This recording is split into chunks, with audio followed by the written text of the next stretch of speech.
जय श्री कृष्ण विद्यार्थी मित्रों, आज आपणे धोरण 11 कॉमर्स नामाना मूल तत्वों विषय में प्रकरण नंबर 3 वस्तुओं अने सेवाओं कर एनो परिचय एटले के introduction to goods and service tax टूंक में आपणे एने जीएसटी कहीशुं। हवे जीएसटी ना प्रकरणनी अंदर टोटल थियरीनुं प्रकरण छे।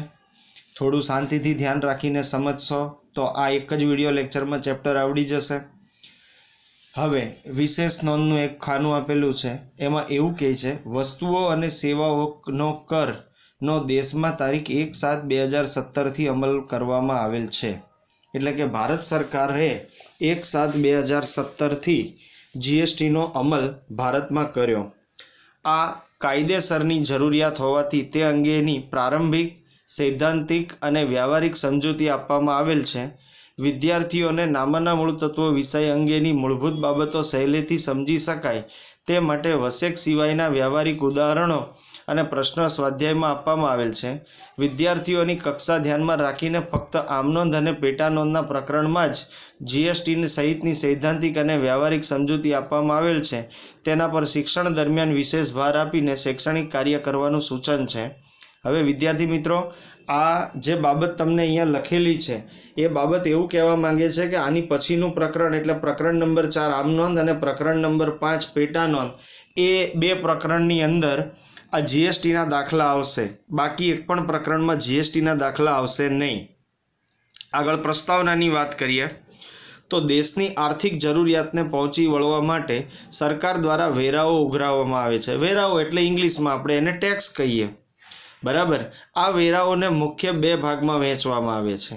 पहेलो छे प्रत्यक्ष वेरो, बीजो छे परोक्ष वेरो, बराबर। तो आ जे बे वेराओ छे ए वेराओ सरकारनी आवक छे अने एना द्वारा समग्र देशनी सरकार चाले छे। परोक्ष वेराओ केंद्र सरकार अने राज्य सरकार तथा केंद्र शासित प्रदेशों द्वारा उघराववामां आवे छे। आ परोक्ष वेरा कोण उघरावे तो सेंट्रल गवर्नमेंट एटले के केंद्र सरकार, 2 राज्य सरकारों एटले स्टेट गवर्नमेंट अने त्रीजू छे केंद्र शासित प्रदेशों।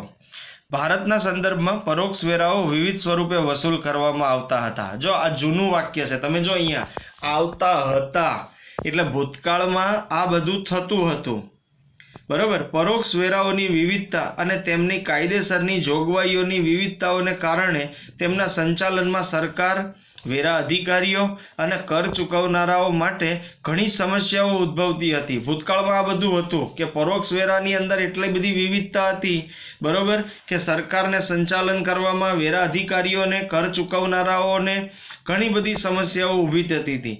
आ समस्याओना निवारण माटे केंद्र सरकार, राज्य सरकारों अने केंद्र शासित प्रदेशोना विविध परोक्ष वेराओना स्थाने एक देश एक करना सूत्र साथे वस्तुओं अने सेवाओनो कर एटले के जीएसटी नो सरकार द्वारा 1 जुलाई 2017 थी दाखल करवामां आव्यो। समझो, जे बधी जूनी टेक्सनी पद्धतिओ हती ए माळखागत जूनी पद्धतिओमां घणा बधा प्रॉब्लम हता। ए बधा ज प्रॉब्लमोने दूर करवा माटे सरकारे शुं कर्युं तो भारत सरकारे एक देश एक करना सूत्र साथे वस्तु अने सेवाओनो कर एटले के जीएसटी नो दाखल कर्यो अने ए जीएसटी दाखल करवामां आवी 1 जुलाई 2017 ना रोज एने दाखल करवामां आवी, बराबर। हवे स्वाभाविक छे के समग्र देश में एक ज प्रकारनो टेक्स रहेशे, समग्र देश में करनुं माळखुं एक ज रहेशे। ए बाबतने ध्यानमां राखीए तो जो एनुं माळखुं आवुं छे के केंद्र सरकारना परोक्ष करो एमां કેટલી બાબત આવે છે? 4। કેન્દ્રીય વેચાણ વેરો એટલે સેલ્સ ટેક્સ, કેન્દ્રીય આબકારી જકાત એટલે જે કસ્ટમ વિભાગ છે એની નીચે વધારાની કસ્ટમ ડ્યુટી, સેવાઓનો કર, એની પછી રાજ્ય સરકાર અથવા કેન્દ્ર શાસિત પ્રદેશના જે પરોક્ષ કરો છે એમાં મૂલ્યવૃદ્ધિ વેરો, ખરીદ વેરો, વેચાણ વેરો, મનોરંજન વેરો, આ બધા જે 4 ને 4 8 વેરાઓ હતા જે કેન્દ્ર સરકાર અને રાજ્ય સરકારના હતા એ જૂના વેરાઓ હતા। એ બધા જ વેરાઓને હવે રદ કરી દીધા અને નવો ટેક્સ કે જેને નામ આપવામાં આવ્યું જીએસટી એ તારીખ 1/7/2017 થી અસ્તિત્વમાં આવ્યો। એટલે હવે 1/7/2017 ભારતની અંદર માત્ર એક જ ટેક્સ અને એ ટેક્સનું નામ છે GST, goods and service tax.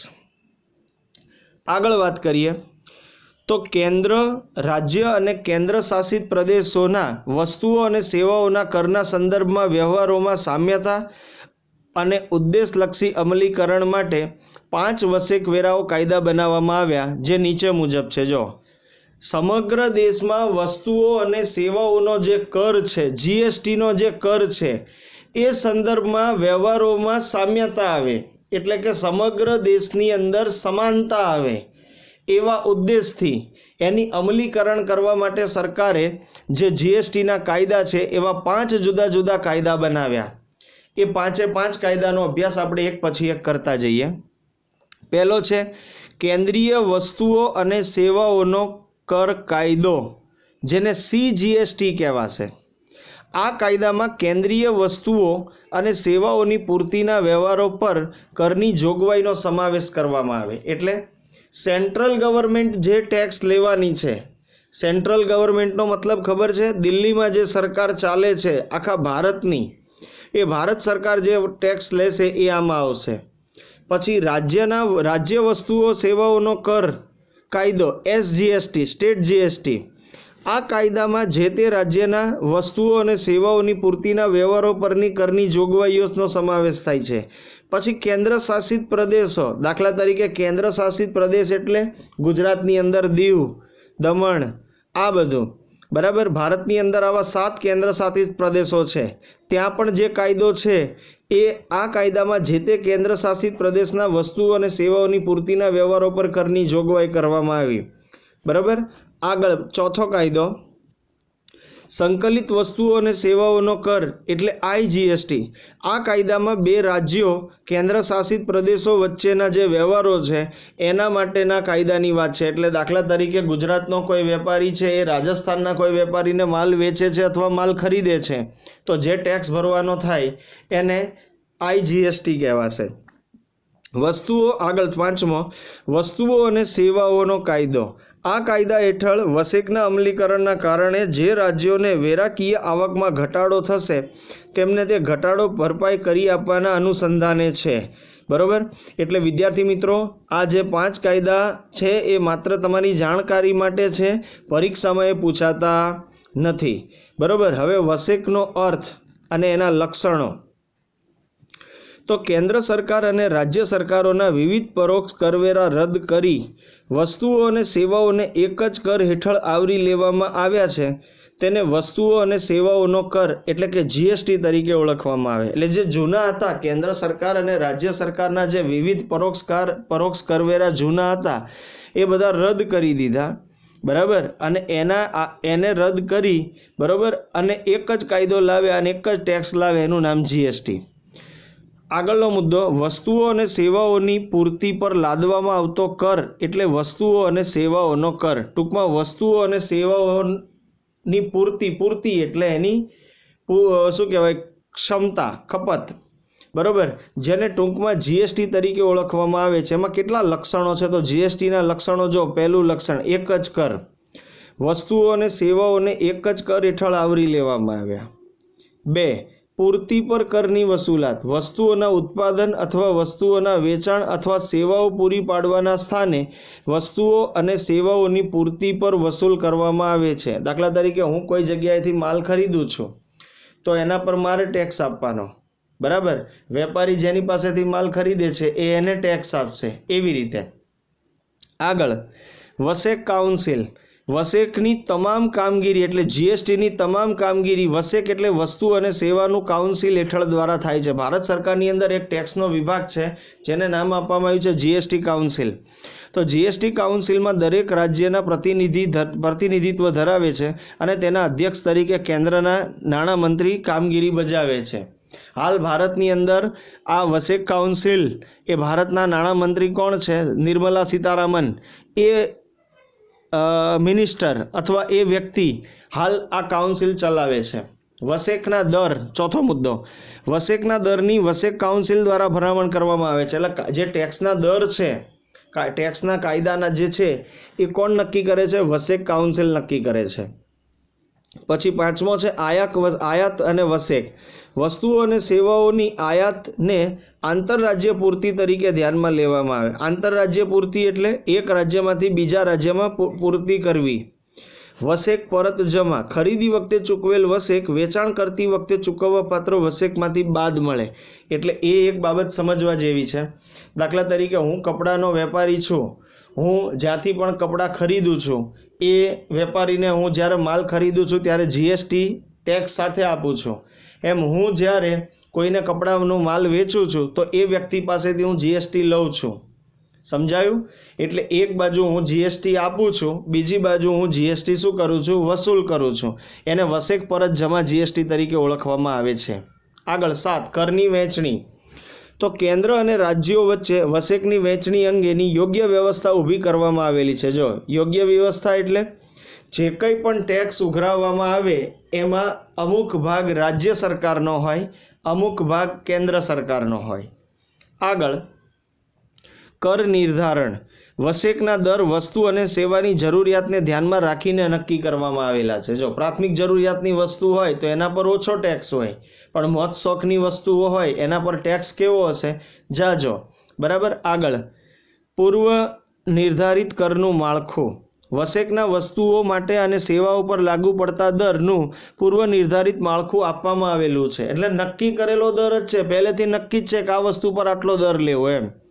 10મો મુદ્દો 5 વસેક કાયદાઓ. આપણે હમણાં વાત કર્યા ને એમ આગળના 5 કાયદાઓ પસાર કર્યા છે. અને 11મો મુદ્દો સમાનતા. સમાનતા શું કામ? સમગ્ર દેશમાં જીએસટી અંગેના કાયદાઓ, નિયમો, પ્રક્રિયાઓ અને વેરાઓના દરો સમાન રાખવામાં આવેલ છે. એટલે આનો સીધો મતલબ એવો થાય છે કે જ્યારે જીએસટી નહોતું ત્યારે કેવી સિચ્યુએશન ઊભી થતી હતી કે ભાઈ માની લો કોઈ એક વસ્તુ છે, સપોઝ ધારી લઈએ આપણે કોઈ એક પ્રોડક્ટ છે, એ પ્રોડક્ટની કિંમત ગુજરાતમાં અલગ હોય, રાજસ્થાનમાં અલગ હોય, મહારાષ્ટ્રમાં અલગ હોય, પણ જ્યારથી વસેક દાખલ કરી દીધું ત્યારથી એ વસ્તુનો ભાવ સમગ્ર દેશમાં એક સરખો રહે છે. આગળ વસ્તુ અથવા સેવા અથવા બંનેની પૂર્તિ. હવે ધ્યાન રાખજો, આ મુદ્દો સમજવા જેવો છે. વસ્તુઓ અથવા સેવાઓ અથવા બંનેના ખરીદ વેચાણના સ્થાને પૂર્તિ એવી પરિભાષાનો ઉપયોગ કર્યો છે. આ ચેપ્ટરમાં જ્યાં પૂર્તિ શબ્દ આવે એનો મતલબ એવો થાય છે ખરીદ વેચાણનો મામલો, ખરીદ વેચાણનો સ્થાન. વસ્તુ અને સેવાઓ અથવા બંને રાજ્ય/ કેન્દ્ર શાસિત પ્રદેશની અંદર અથવા રાજ્ય અને કેન્દ્ર શાસિત પ્રદેશની બહાર પૂરી પાડવામાં આવે છે. આ બાબતને નીચેના કોષ્ટક દ્વારા સમજો. દાખલા તરીકે ગુજરાતનો વેપારી છે, એ ગુજરાતમાં જ માલ વેચે તો એને કહેવાય આંતરરાજ્ય પૂર્તિ. સમજો, એને શું કહેવાશે? આંતરરાજ્ય પૂર્તિ. અને બહાર વેચે, ગુજરાતનો વેપારી મહારાષ્ટ્રમાં વેચે તો એને આંતરરાજ્ય પૂર્તિ. જો અહીંયા નીચે બતાવેલું જ છે, કહે છે ને કે રાજ્ય કેન્દ્ર શાસિત પ્રદેશની અંદર પૂર્તિ થાય તો નીચેના બે ટેક્સ લાગે. એક કેન્દ્ર એટલે સેન્ટ્રલ અને બીજું રાજ્ય એટલે સ્ટેટ. એટલે કેન્દ્રીય વસ્તુઓ અને સેવાઓનો કર એટલે CGST અને રાજ્ય વસ્તુઓ અને સેવાઓનો કર એટલે SGST. પણ એની બહાર હોય, જો આ બાજુની સાઈડમાં જો બીજું રાજ્ય કેન્દ્ર પ્રદેશની બહાર પૂર્તિ થાય તો વસૂલ કરવા પાત્ર કર સંકલિત વસ્તુઓ અને સેવાઓનો કર એટલે માત્ર ને માત્ર CGST જ લાગે.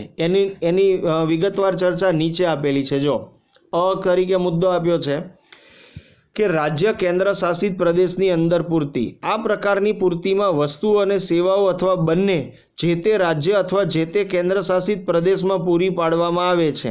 ટૂંકમાં ગુજરાતનો વેપારી ગુજરાતના જ કોઈ બીજા વેપારીને માલ વેચે તો એને 2 પ્રકારના ટેક્સ ભરવાના થાય.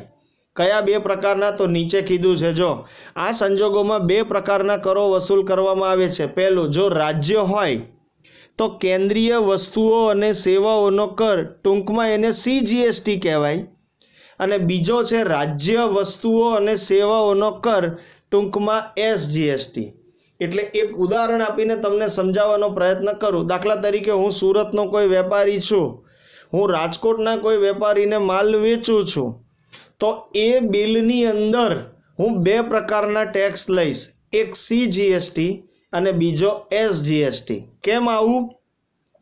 તો CGST નો જે ટેક્સ છે એ સેન્ટ્રલ ગવર્મેન્ટ લઈ લેશે અને SGST નો જે ટેક્સ છે એ સ્ટેટ ગવર્મેન્ટ લઈ લેશે. સમજાયું? હવે ક્યારે જ્યારે એક જ રાજ્યનો વેપારી રાજ્યની અંદર જ ખરીદ વેચાણનું કામ કરે તો આવા બે પ્રકારના ટેક્સ લાગુ પડે. હવે બીજું આગળ એમાં કીધું છે, જો તેવી જ રીતે કેન્દ્ર શાસિત પ્રદેશ હોય, દાખલા તરીકે દીવ છે, દીવ, તો કેન્દ્ર શાસિત પ્રદેશની અંદર કેન્દ્રીય વસેક એટલે CGST અને કેન્દ્રીય શાસિત પ્રદેશ વસેક એટલે UGST. જો નીચે એક ઉદાહરણ આપ્યું છે, દાખલા તરીકે અમદાવાદના વેપારી દ્વારા 10,000ના માલનું રાજકોટના વેપારીને વેચાણ કરવામાં આવ્યું તો વસેકનો કુલ દર 12% છે, એટલે GSTનો દર 12% છે. અહીં 10,000 રૂપિયાનો માલ વેચો છો, એના 12% લેખે 1200 રૂપિયા GSTના મારે વસૂલ કરવાના થાય. આ 12% પૈકી 10,000ના 6% 600 રૂપિયા સેન્ટ્રલ ગવર્મેન્ટ લેશે અને 10,000ના 6% લેખે 600 રૂપિયા રાજ્ય સરકાર એટલે સ્ટેટ ગવર્મેન્ટ લેશે. સમજાયું? હવે 10,000નો માલ હું અમદાવાદનો વેપારી છું, સુરતના કોઈ વેપારીને કે રાજકોટના કોઈ વેપારીને માલ વેચું છું અને માની લો કે GSTનો દર 12% છે, તો 12% 10,000ના 12% 1200 રૂપિયા થાય.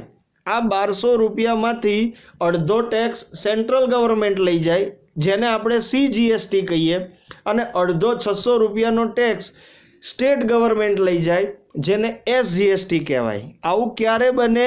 જ્યારે એક જ રાજ્યની અંદર બે વેપારીએ ખરીદ વેચાણની પૂર્તિ કરી હોય ત્યારે. હવે કેન્દ્ર શાસિત પ્રદેશની વાત છે. જો નીચે ધારો કે આ વ્યવહાર ચંડીગઢ કેન્દ્ર શાસિત પ્રદેશમાં થતો હોય તો 6% લેખે 600 રૂપિયા CGST વસૂલ થાય અને 6% લેખે 600 રૂપિયા કેન્દ્ર શાસિત પ્રદેશનો વસેક એટલે કે UTGST વસૂલવામાં આવે. એટલે કેન્દ્ર શાસિત પ્રદેશની અંદર જ જો કોઈ બે વેપારી અંદર ખરીદ વેચાણનો વ્યવહાર કરે છે તો જે 10,000નો માલ હતો એના અડધા 600 રૂપિયા આપણે સેન્ટ્રલ ગવર્મેન્ટ લઈ જાય CGSTના અને બાકી રહેલા 600 રૂપિયા એ ત્યાંનો કેન્દ્ર શાસિત પ્રદેશનો ટેક્સ ગણાશે, જેને UTGST તરીકે ઓળખવામાં આવે. ખ્યાલ આવી ગયો? અને એટલું યાદ રાખજો કે રાજ્યની અંદર અથવા કેન્દ્ર શાસિત પ્રદેશની અંદર જે કંઈ પણ વ્યવહાર થાય છે એનો નિયમ એવો છે કે અડધો ટેક્સ સેન્ટ્રલ ગવર્મેન્ટ લઈ જશે, અડધો ટેક્સ જે તે પ્રદેશમાં જ રહેશે. દાખલા તરીકે ગુજરાતમાં કોઈ વ્યવહાર થાય છે, ગુજરાતના જ કોઈ બે વેપારીઓ વચ્ચે વ્યવહાર થાય તો જે કંઈ પણ ટેક્સ ઉઘરાવવામાં આવે એનો અડધો સેન્ટ્રલ ગવર્મેન્ટ દિલ્હી સરકાર લઈ જશે, અડધો કોણ લઈ જશે? ગુજરાત સરકાર.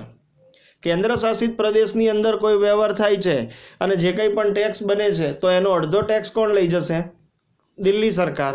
અડધો ટેક્સ કોને મળશે? જે તે કેન્દ્ર શાસિત પ્રદેશની જે સરકાર હોય એને મળે.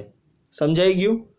આને કહેવાય આંતરરાજ્ય, રાજ્યની અંદર જ.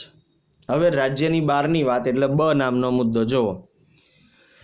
કઈ છે ને, રાજ્ય / કેન્દ્ર શાસિત પ્રદેશની બહાર પૂર્તિ.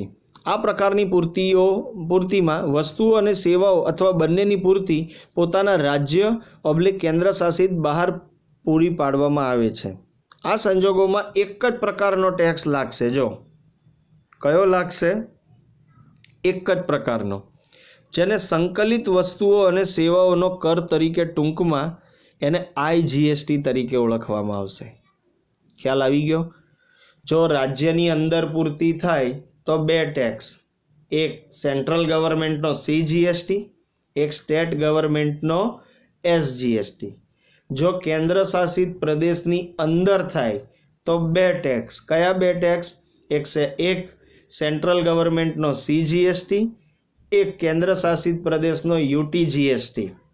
જો રાજ્ય કે કેન્દ્ર શાસિત પ્રદેશની બહાર વ્યવહાર થાય છે તો માત્ર એક જ ટેક્સ, એનું નામ છે IGST. યાદ રાખજો. આ નીચે જો કીધું છે, દાખલા તરીકે અમદાવાદના વેપારી દ્વારા 10,000 રૂપિયાનો માલ જયપુરના વેપારીને 12% GST થી વેચવામાં આવ્યો તો અહીં 10,000 રૂપિયાના 12% એટલે 1200 રૂપિયા જે જીએસટી થાય છે એ જીએસટી કોને મળે? આઈજીએસટી એટલે કેન્દ્ર સરકાર દ્વારા ઉઘરાવવામાં આવે. જો સમજાયું હવે? અમદાવાદનો વેપારી એટલે અમદાવાદ છે ક્યાં આવે? ગુજરાતમાં. જયપુરના વેપારીને માલ વેચે છે, જયપુર ક્યાં આવે? રાજસ્થાનમાં. એટલે ગુજરાતના વેપારીએ રાજસ્થાનના વેપારીને માલ વેચ્યો તો એક રાજ્યમાંથી બીજા રાજ્યમાં માલની હેરફેર થઈ. એવા સંજોગોમાં માત્ર એક જ ટેક્સ લાગે. એ કોણ ટેક્સ લઈ જશે? દિલ્હી સરકાર. ખ્યાલ આવી ગયો? ગુજરાતનો વેપારી ગુજરાતમાં ખરીદ વેચાણ કરે તો 2 ટેક્સ, સીજીએસટી, એસજીએસટી. કેન્દ્ર શાસિત પ્રદેશનો વેપારી કેન્દ્ર શાસિત પ્રદેશમાં જ વહીવટ કરે તો 2 ટેક્સ, એક સીજીએસટી, એક યુટીજીએસટી. પણ ગુજરાતનો વેપારી ગુજરાત બહાર બીજા રાજ્યમાં કોઈ વ્યવહાર કરે છે અથવા કેન્દ્ર શાસિત પ્રદેશનો વેપારી એ કેન્દ્ર શાસિત પ્રદેશના સિવાયના કોઈ પ્રદેશમાં વ્યવહાર કરે ખરીદ વેચાણનું તો માત્ર એક જ ટેક્સ, એનું નામ છે આઈજીએસટી. સમજાઈ ગયું મિત્રો? આ જ બાબત સમજવાની હતી આ પ્રકરણમાં. હવે આગળનો જે બાબત છે એ તમને ખાલી નામ આપ્યા છે જો અહીંયા, બરાબર? રાજ્ય પ્રદેશની અંદર કહે છે ને, પહેલો જુઓ, વસ્તુ અને સેવાઓનો અથવા બંનેની ખરીદીની કે પૂર્તિની વાત કરો તો અંદર હોય તો 2, સીજીએસટી, એસજીએસટી. અને રાજ્યની બહાર પૂર્તિ હોય તો માત્ર કયો ટેક્સ લાગે? આઈજીએસટીનો. એવી રીતે કેન્દ્ર શાસિત પ્રદેશ છે તો એનું નીચે આપેલું છે, દેખાય છે? જાવક પૂર્તિ માટે, બરાબર? તો શું કહે છે? સીજીએસટી અને એસજીએસટી અથવા યુટીજીએસટી. બાજુમાં શું છે? આઈજીએસટી. અને ધ્યાન રાખજો અહીંયા, હવે આનાથી શું ફાયદો થાય છે એટલે વસેકના લાભોની વાત કરી છે અહીંયા, બરાબર? તો વસેકના લાભોની વાત છે તો આનાથી શું ફાયદો થયો? જીએસટી દાખલ કરવાથી ભારતને શું ફાયદો થયો? તો પહેલું, એક જ કર. કેન્દ્ર સરકાર અને રાજ્ય સરકારના જે વિવિધ પરોક્ષના કરવેરા હતા જે જૂના, એ બધા દૂર કરી દીધા. એટલે હવે સમગ્ર દેશમાં એક જ કર માળખું રહ્યું. સરળ કર વ્યવસ્થા. વિવિધ પ્રકારના પરોક્ષ વેરાઓ રદ થવાથી જે સિસ્ટમ હતી ભારતની કર માળખાની એ પહેલાં બહુ અઘરી હતી, એને સમજવી બહુ અઘરી હતી. એ હવે કેવી થઈ ગઈ? એકદમ સરળ થઈ ગઈ. કર ચૂકવનારાઓને અને કર વસૂલ કરવાવાળાઓને બંનેને બહુ સરળતાથી કામ થઈ શકે. બેવડા કર દૂર થયા. જો જીએસટીના અમલીકરણ પહેલાં કર ભરનારાઓ માટે બેવડા કર ભરવાની જવાબદારી ઊભી થતી હતી. એટલે કેમ બેવડા કર? અલગ અલગ રાજ્યમાંથી જ્યારે માલ એક બીજી રાજ્ય આવતો હોય ત્યારે સ્વાભાવિક છે વેચનાર રાજ્ય અને ખરીદનાર રાજ્ય બંનેનો ટેક્સ લાગતો હતો, સેન્ટ્રલ ગવર્મેન્ટનો ટેક્સ લાગતો હતો, એ બધું બંધ થઈ ગયું. અને હવે એક જ બાબત, ખાલી જીએસટી. ચોથો મુદ્દો, ભાવ ઘટાડાનો લાભ. ઉપભોક્તા એટલે ગ્રાહક માટે વસ્તુ અને સેવાઓના ભાવમાં ઘટાડા થવા પામે. જો ઘટાડો થશે, જે અલગ અલગ પ્રકારના જૂના બધા ટેક્સ હતા એ દૂર કર્યા અને હવે એક જ માળખું દાખલ થઈ ગયું એટલે વસ્તુઓના ભાવ શું થશે? ઘટશે. એનો લાભ એના ગ્રાહકોને મળશે. સમાન વેરો. દેશવ્યાપી સમાન વેરાઓની વ્યવસ્થા ઊભી થવા પામી. આખા દેશમાં એક જ કર માળખું થઈ ગયું. છઠ્ઠું, કરચોરીમાં ઘટાડો. પહેલાં લોકો જીએસટી નહોતું ત્યારે કરચોરી કરતા, ટેક્સ નહોતા ભરતા. તમે વિદ્યાર્થી મિત્રો, તમારા વાલી હોય, તમારા સગા સંબંધી હોય, ક્યારેક વાત કરતા હશે ત્યારે તમને ખબર પડતી હશે કે જીએસટી હવે આટલો ભરવાનો થયો છે અથવા જીએસટીનો નંબર લેવાનો થયો છે. આ બધું થયું એના કારણે જે પહેલાં કરચોરી થતી હતી એમાં શું થઈ ગયું? ઘટાડો થઈ ગયો. લોકો ટેક્સ ભરતા થયા. સાતમો મુદ્દો, વસેક પરત જમા. એટલે ખરીદી પર ચૂકવવામાં આવેલ વસેક વેચાણ પર ચૂકવવા પાત્ર વસેકમાંથી બાદ મળે છે. તેથી કર ભરનારે ચોખ્ખી રકમ ભરવાની હોય છે. આ મુદ્દો સમજવા જેવો છે. દાખલા તરીકે હું 5,000 રૂપિયાનો માલ કોઈ પાસેથી ખરીદું છું, એના પર મેં ટેક્સ ભરી દીધો. હવે એ 5,000નો માલ હું કોઈને 7,000માં વેચું છું. જેને વેચું છું એની પાસેથી હું શું કરું છું? જીએસટી લઉં છું. એટલે મેં જેને માલ વેચ્યો એ ભાઈએ મને જીએસટી આપ્યો. મેં જેની પાસેથી ખરીદ્યો એને મેં જીએસટી આપ્યો. હવે આ સિચ્યુએશનમાં કેવી સિચ્યુએશન ઊભી થઈ? માની લો કે મેં જેની પાસેથી ખરીદ્યો તો મેં એને 500 રૂપિયા જીએસટી આપ્યો હતો અને મેં જેને વેચ્યો એની પાસેથી મને 700 રૂપિયા જીએસટી મળ્યો હતો. સમજો ખાસ, મને જીએસટી મળ્યો કેટલો? 700. મેં આપ્યો કેટલો? 500. મારી પાસે રહ્યો કેટલો? માત્ર 200 રૂપિયા જીએસટી રહ્યો. બરાબર. આ 200 રૂપિયા જ મારે સરકારને ભરવાના, મારે પહેલાં 500 ભરવાના અને 700 લેવાના ને એવી કોઈ માથાકૂટ હવે રહી નથી. 8મો મુદ્દો છે અર્થતંત્રમાં ઉપયોગી. અર્થવ્યવસ્થામાં મજબૂતાઈ પ્રાપ્ત થઈ. તમે જોતા હશો ભારતની અંદર જ્યારે જીએસટી નહોતું ત્યારે શું સિચ્યુએશન હતી અને અત્યારે જીએસટી દાખલ થઈ એટલે ભારતની અર્થવ્યવસ્થા એટલે આર્થિક રીતે ભારત કેવું થયું? મજબૂત થયું. સમાન પ્રાદેશિક વિકાસ એટલે રાજ્યોનો સમાન વિકાસ થવા પામશે. પ્રાદેશિક અસમાનતા ઘટશે એટલે ભારતની અંદર 29 રાજ્યો છે, દરેક રાજ્યનો વિકાસ એક સરખો નથી, પણ આ જીએસટીનું દાખલ થવાથી હવે દરેક રાજ્યનો વિકાસ કેવો થશે? સમાન. વહીવટી કામગીરીમાં ઘટાડો. પહેલાં ઘણા બધા કર ભરનારી કહે છે ને, અહીંયા જો કર ભરનારી હિસાબી કામગીરીમાં શું થયો છે? ઘટાડો થયો છે. પહેલાંની માથાકૂટ બહુ હતી ટેક્સ ભરવાની, હવે એવી બધી માથાકૂટ છે નહીં. સરકારી કામગીરીમાં ઘટાડો થયો. સરકારની કરવેરાની જે ઓફિસો છે એમાં જે પહેલાં કામ થતું હતું એને એ કામમાં ઘણો ઘટાડો થઈ ગયો છે આ જીએસટી દાખલ કરવાથી. હવે 5મો મુદ્દો વસ્તુ અને સેવાના દર. બરાબર, કરના દર. એટલે ભારત સરકારે જ્યારે દાખલ કર્યો 2017માં 1 જુલાઈ 2017 ત્યારે ટેક્સના શું દર હતા એ મુદ્દો છે આ, તો એ સમજવાનો છે. વસ્તુઓ અને સેવાઓને એક જ પરોક્ષ કર માળખા હેઠળ આવરી લેવામાં આવ્યા છે, જેને વસ્તુઓ અને સેવાઓનો કર એટલે કે જીએસટી કહેવામાં આવે છે. આ કર કાયદા હેઠળ વસ્તુઓ અને સેવાઓની જરૂરિયાત ધ્યાનમાં રાખીને જુદા જુદા કરો કે દરો નક્કી કરવામાં આવ્યા છે. મૂળભૂત જરૂરિયાતોથી મોજશોખની સગવડો સુધીની વસ્તુઓ અને સેવાઓ અંગે ભિન્ન ભિન્ન દરો નક્કી કરવામાં આવ્યા. જો પ્રાથમિક જરૂરિયાતની વસ્તુઓ છે એમાં દર ઓછા હોય અને મોજશોખની જરૂરિયાતવાળું હોય એમાં દર કેવા હશે? વધારે. જો કહે છે ને મૂળભૂત જરૂરિયાત વસ્તુઓના સ્વરૂપે હોય છે, જેમાં 0% દરથી લઈને 28% સુધીના દરનો સમાવેશ કર્યો. રાજ્ય બહાર અને રાજ્યમાં વસ્તુઓ પૂર્તિ અંગેના વસેકના દરો ક્યારે છે? તો કે notification on 1 2017 central tax rate. બરાબર, તમને આપેલો છે. જુઓ, આ સમજવાનો છે, આનો ઉપયોગ પ્રેક્ટિકલ લાઈફમાં આવશે, પણ એ ક્યારે આવશે? જ્યારે દાખલા ગણાવીશું ત્યારે. પરિશિષ્ટ 1, પરિશિષ્ટ 2 એમ જુદા જુદા માળખા છે અને એમાં બી કેન્દ્રીય વસેક શું છે? બરાબર, જીએસટી, સીજીએસટી, એસજીએસટી એ બધી શું છે એનો મુદ્દો છે. એટલે માત્ર આપણે આ સમજવાનો છે, પણ એક વસ્તુ યાદ રાખજો, આપણે આ જે બાબતો સમજાવી એમાં મુખ્ય એક વસ્તુ યાદ રાખજો. હું તમને ફરીવાર એક વખત સમજાવવાનો પ્રયત્ન કરું છું અને એ મુદ્દો એવો છે કે ભાઈ જો રાજ્યની અંદર ખરીદ વેચાણની પ્રવૃત્તિ થાય છે તો 2 ટેક્સ. કયા 2 ટેક્સ? CGST, SGST. જો કેન્દ્ર શાસિત પ્રદેશની અંદર વ્યવહાર થાય છે તો પાછા 2 ટેક્સ. કયા? સીજીએસટી, યુટીજીએસટી.